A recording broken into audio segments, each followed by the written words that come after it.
Welcome aboard. Welcome to the podcast. It's time for Haack Talk with Jerry Haack.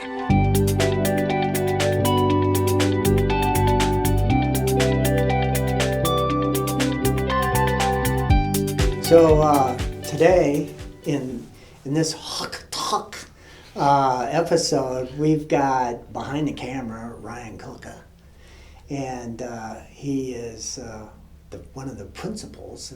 Is that what we'd call him? A principal? He's the boss man.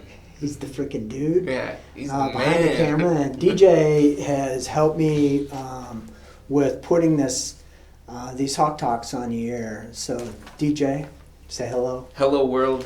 And these are the people that are responsible for convincing me that these podcasts are worthy. They actually drank the Kool-Aid and bought my BS. So I want to try something different here today.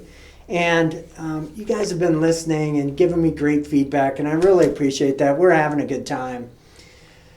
And DJ's going to be a good sport today, and maybe we'll do this more often, is give you an example of how coaching, how simple it can be.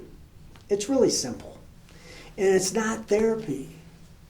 It's about meeting DJ where he's at. And all the podcasts that you've heard me do, it's all about being present, being in the moment, and meeting the person that you're trying to influence or lead or help get unstuck. That's all this is about.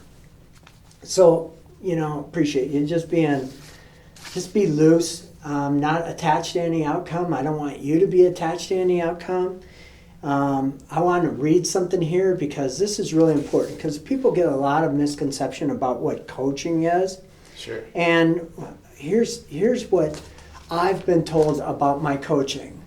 Number one, I'm really authentic. So that means I do have scripts in my head, and I do have a method to my madness, but the most important thing is, who's this person sitting right in front of me? And there's Is that a question?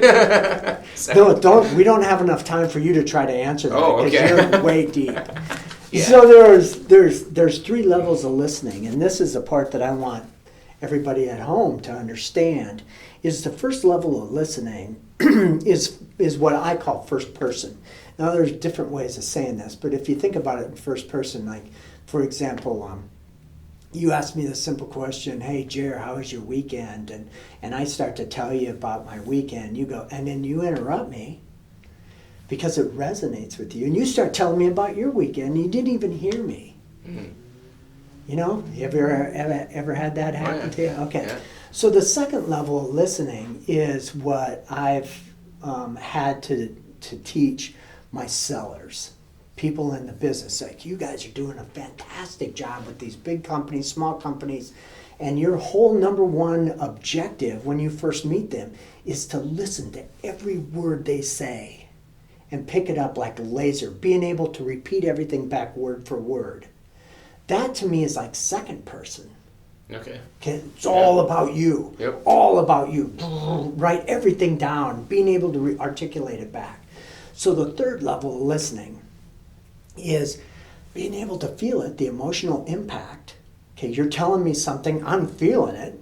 Oh yeah, I'm feeling you, man. Yeah, I'm feeling the first person. I'm able to repeat everything back word for word, all while listening. I can hear the cars outside this room. I can feel the heat in here. I'm watching the impact of my words on the rest of the room. Mm-hmm. That's level 3. That's the goal. Okay. That's being totally present. And I think that's what makes my style of coaching unique. So what I want you to get out of this is to realize that you're a coach. You can do all this.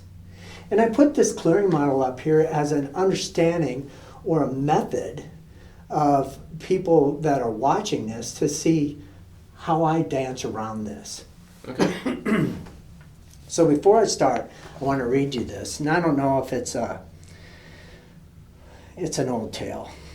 It's called The Tale of Two Wolves. And one of the versions go like this. One evening, an old Cherokee told his grandson about the battle that goes on inside of people. You've heard this one. I have. It's awesome, It's a good one. isn't it? Yeah. He said, "My son, the battle is between two wolves inside us all. One is evil. It is anger, envy, jealousy, sorrow, regret, greed, arrogance, self-pity, guilt, resentment, inferiority, lies, false pride, superiority, and ego. The other is good.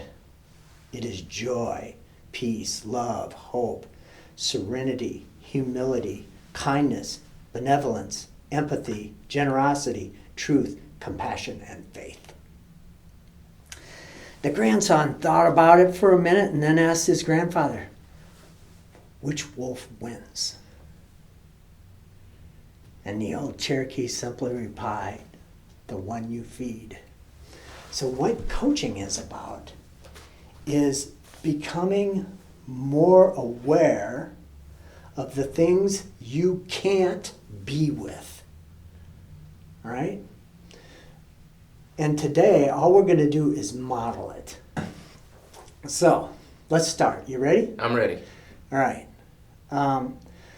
So what I'd like you to do is think about, you're busier than all dickens. You've been away last week, you were on vacay. That was good. I'm sure you got a good reboot. Not necessarily, but I kind of needed a vacation from my vacation. We all know how that goes. Oh, yeah, for But- sure. So anyway, you get back, you got a pile of stuff Mhm. to do. Is there anything out there that you might be grinding on you right now, or you're just thinking about it, that there's some stress attached to it? Specifically related to work or anything? Yeah, anything. So with the whole COVID thing that's going on, I am on my wife's health insurance, and she's an educator, and so the ambiguity about what employment is gonna look like for her coming up in the next school year, or maybe not, because she's a health associate. So if like they do virtual learning, there's a possibility they might not have a need for, if there's no physical kids there. So that's been weighing on us, and we've obviously had medical expenses, over the summer, and wondering whether or not like we need to figure out something new for health insurance, or having to make payments on health bills rather than being able to pay them off because we've frozen the HSA, that kind of stuff. Those things pile up and they kind of weigh on the back of your head, the not knowing and the stress of, ambiguity. Right. Yeah. So what I heard you say is, right now you and your wife are wondering and I'm going to boil this down a little bit, what's going to happen next. Your insurance is attached to her employment. Her employment is ambiguous right now because she's in the education system, and that's all up in the air and in the state here. And you're wondering about it. Mm-hmm. It's kind of weighing on you. You've had some expenses this summer medically, and there's a lot of not knowing on the future. Did I get it? Yeah. So do you feel that anywhere in your body? Are you conscious of that? Oh yeah. Where do you feel it? I always kind of describe it as I think a pit in your stomach is something that a lot of people use, but for me it's a little more active than a weight. It's kind of electric. It moves. It kind of surges up through my chest a little bit. Wow. It makes me feel compelled to move or to act, Got it. It's very hard it's restless. Yeah, it feels restless. And that's interesting. I've asked you to take the saboteur assessment that Shirzad Shamin's got. Mm-hmm. Did that show up on there, restless? Do you remember? Yeah. I got the stickler. That was my so yeah, restlessness. Yeah. A lot of self-criticism was a big part of all that. Oh yeah. So your stickler wants to know what's in the future. Yep. And that's causing, would you say, some kind of fear or anxiety? Anxiety for sure. Well, yeah. That's electric. Yeah, anxiety based on fear, right? It's part of being a stickler is being a planner, having a plan. So Right. it's kind of like, well, where's the Where's the the I's? list? Yeah. The I's got to be dotted, T's got to Yep. be crossed. Yeah, I have big stickler. At times when I'm running different businesses, I've had a big stickler. I've got a big hyperachiever and a controller. My hyperachiever is like, nothing's ever going to be good enough. And I'm only going to be happy when I get this next thing done. Sure. Okay, so I hear you. So I'm hearing some fear. Is there any other kind of emotion in there? Yeah, there's not related to.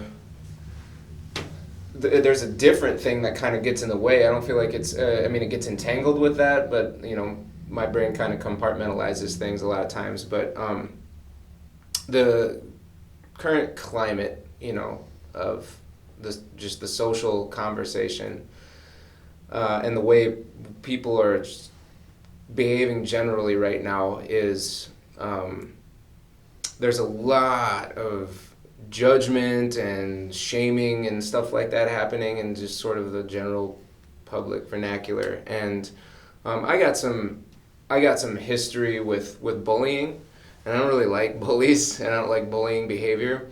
And so I noticed this stuff, and I don't know if it's that I'm more hypervigilant to it now, or if it's actually increased, or maybe a little bit of both. So I got a lot of stress with driving because people act, with that anonymity, they act kind of like bullies, right? They tailgate, they're tailgating more, they're driving really fast, and I'm just kind of trying to use it as a bit of me time to just sort of observe, get to work, get home from work, whatever, and it becomes this really stressful space. So there's rage in there from that because I kind of have this, mission from being a little guy that I'm going to scorch the earth of bullies, which is obviously a fool's errand, but when that kind of behavior comes up, it really gets. I got it. Yeah. And I have it. I was really small growing up. So, and my father encouraged fighting. Whoever the biggest guy on the playground was, that's the guy I'd go after. I hated bullies. So I hear anger. Mm-hmm. I hear fear about the ambiguity of your wife and you and healthcare and this whole, if I could put a name to the environment that you were speaking to is right now what I'm noticing with a lot of my clients is that COVID has turned everything upside down. The paradigm has shifted. Mm-hmm. So I heard some judgments in there that people are more uptight. Did I hear that? Yeah. I heard some judgments about how things outside of the environment are affecting you, Mm-hmm. which these are my words, not yours, but could translate into how things are being led right now politically and socially. And I would hate to be a political leader right now. Yeah, You couldn't tough. make anybody happy. Right, both sides Yeah. of the aisle. Okay. So I'm hearing anger and fear. Do you got anything else in there that? No, I think those. They probably all boil into subsets of those, but I think those are the two big ones. Right know? on. Yeah. Right on. Well, good. Well, that's pretty clear. Of those things that you've mentioned, I did hear some data in there. Mm-hmm. There is the possibility. There's a judgment attached to the data around your health care. Mm-hmm. But right now, you do have health care. Right. And right now, you do have a sense of who you are in a really good way when you're behind the wheel. Mm-hmm. You could say that's data. Yeah. Right? Yeah. What other data is there in that story that you just painted for me?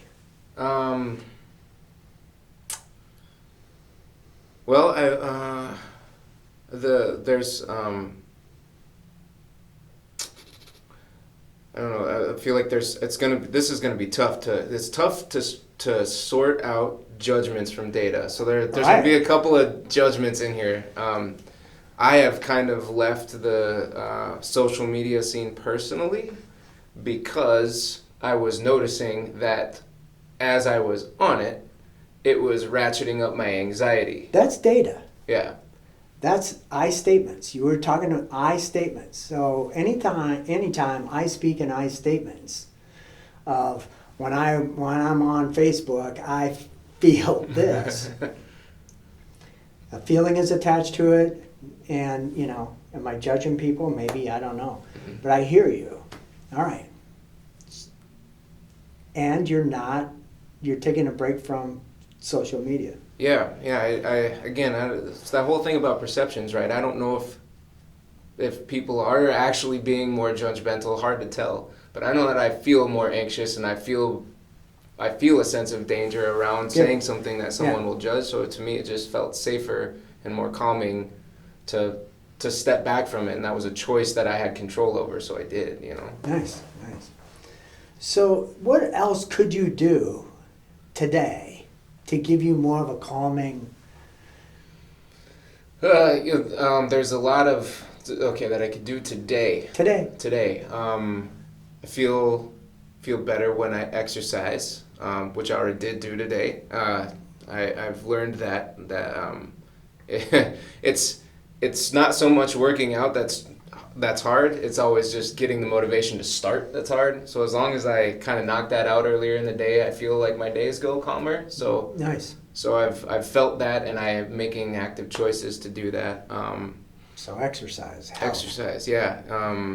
What else could you do today? It's always things that I have actual control over. Yes. It's if things get heated with a friend or with a family member, or with my wife or something like that. Some things that I'm doing different that I do on a daily basis is tell people, I'm more high strung lately than I have been traditionally. So I'll do things like I'm not abandoning you. I just need to go for a walk, just blow off steam, so that I can be better in conversations. Okay, so translation, you're going to have more me time? Yeah. All right, yeah. Good. Yeah, Well, I'm learning some hobbies that are fun. Nice. Learning how to play guitar, that's cool. Yeah, very cool. Yeah. I'm jealous.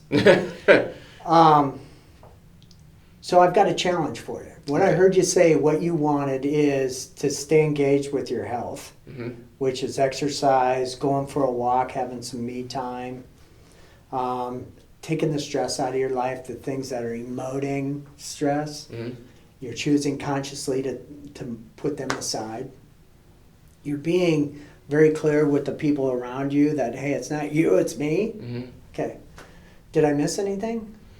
I think it's a pretty good summation of Okay, everything. Yeah. so this is kind of a coaching thing. So I have a challenge for you. Okay. And in a challenge, when it comes to me, you can say one of three answers. Yes, I'll do it. No, I'm not going to do it. Or three is, I got a counter offer. So here's my challenge for you, DJ, because this is all about you. What I've noticed is you get joy from taking a walk. You get joy out of exercising physically. Perhaps you would get joy out of really putting a plan together on what you eat to nourish your body even more. There's a lot of data behind our neural pathways exploding into our right hemisphere, which emotes even more joy through quiet time, meditation. Have you ever done that? Yeah, I got a great app on my phone called Buddhify that I use. I try to get 12 minutes of mindfulness a day. Mindfulness is a hell of a practice. It's really hard, harder than any weightlifting or anything. Is a big mental Well, what game. you're doing is you are, I like to view myself as a mental fitness coach. So what I'm trying to suggest is that we're going to move from left hemisphere, which is all doing, to right hemisphere, which is building the muscles of your positivity. And when I build the muscle of my positivity, and I look at an ambiguous situation like, is my healthcare going to disappear? I look at the opportunity behind it, and I put a plan together so I can be proactive instead of reactive. And I know that when I sit and I take the time every single morning, even if it's for 2 minutes, try this. Take your finger and your thumb and rub it with such a tension that you can feel the fingertip ridges.